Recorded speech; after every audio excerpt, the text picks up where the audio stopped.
to what Marcuse was saying, that would mean something has changed. Does he actually believe that this whole situation of the enemy whose strength justified the defense economy and the mobilization of the people in the national interest, and he's talking about important aspects of this coexistence has contributed to the stabilization of capitalism. World communism has been the enemy who will be invented if he did not exist. Going back to what I was asking before, what are these elements of communism or socialism that they think have not been implied, have not been actually put in? And this is also something that I tell people on the political right that I think I'm advising them.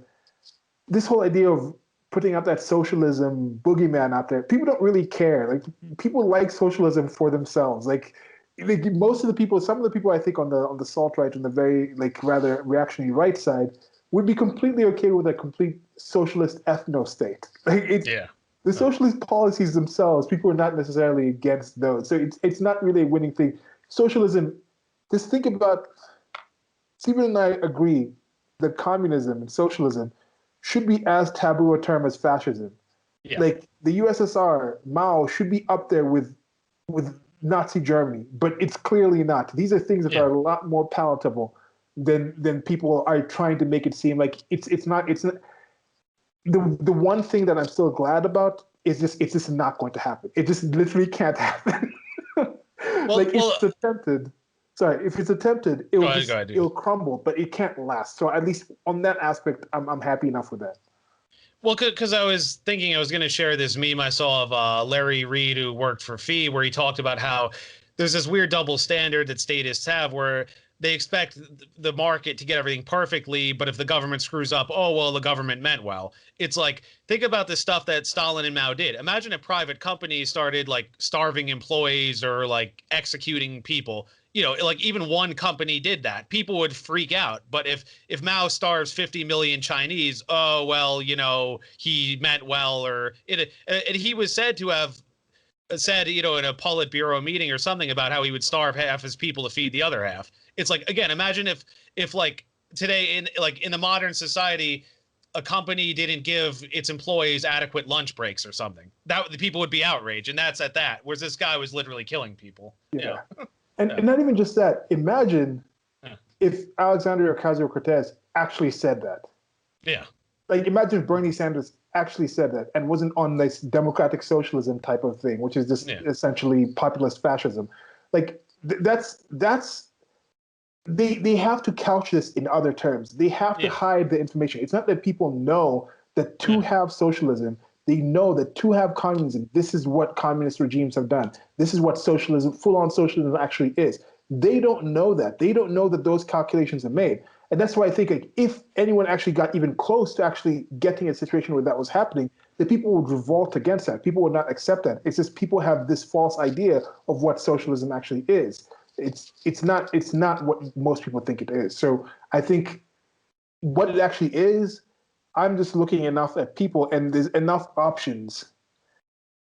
There's enough positive things. The things that people want are given in ways that socialism cannot give them, that people would not be willing to give up for the promise of this socialist utopia at the end of that. So I think that's something that keeps me confident.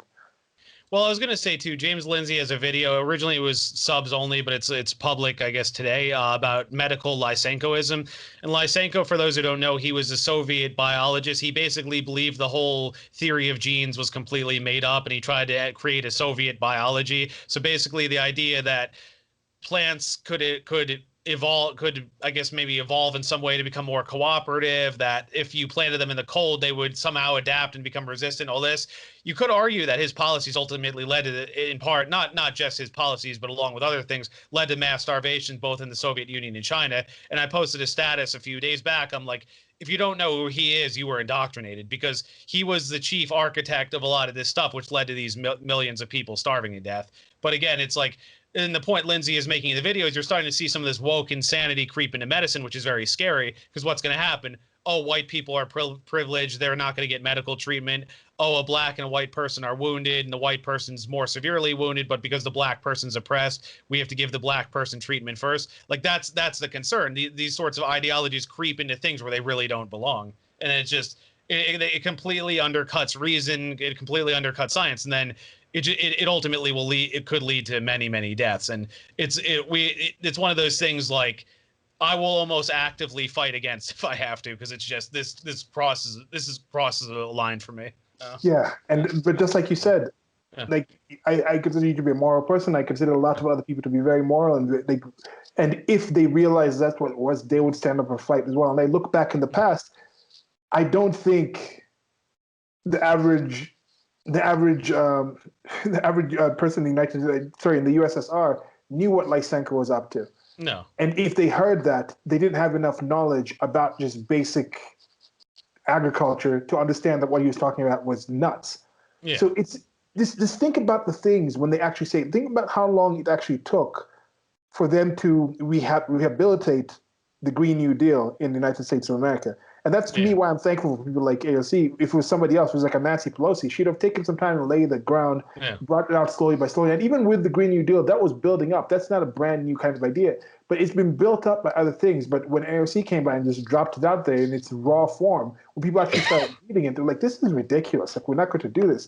Now they had to kind of get people hide it away. Now they bring it back in different ways. They're saying now everything is infrastructure. They're talking about like childcare is infrastructure. The climate is infrastructure. Oh, we shut down.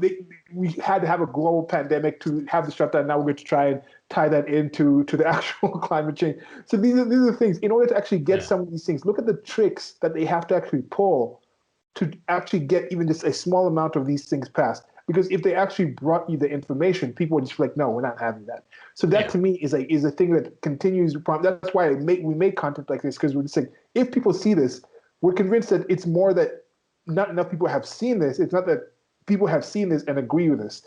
It's just they're like, okay, even like we said with Marcuse, the things that he'd seen, I think if he saw what was happening right now, he would object to it. Like, I'm rather confident that he would. But that's the thing. Seeing is the first step of it. Sure. Let's see if there's anything I was going to say. Let's see here. And more of a common enemy of capitalism. It's interesting he talks about the sort of the split within communism, though, because he talked about that. I know there was a point where Mao basically renounced the Soviet Union. This was after Stalin's death, actually, with Khrushchev. I didn't know this, but apparently, I guess some meeting, I guess Mao and Khrushchev actually yelled at each other. That was sort of like the split of, like, I guess it was like, and that's why in the 70s they opened relations to us, because the idea that, well, we're still communists, but we're not really friends with the Soviet Union, so let's try and warm up to the U.S. I know the former Yugoslavia, of course, kind of split with the USSR as well. Like, I mean, it was always independent, but it was like it went a little more capitalist and sort of was a little friendlier to the U.S. Of course, Cuba was allied because of the whole missile thing. Trying to think what else. So it is kind of interesting.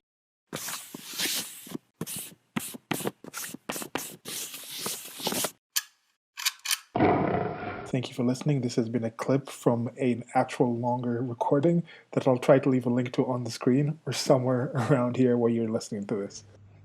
Presents. Presents. Presents. Presents. Peasants. Okay. Okay.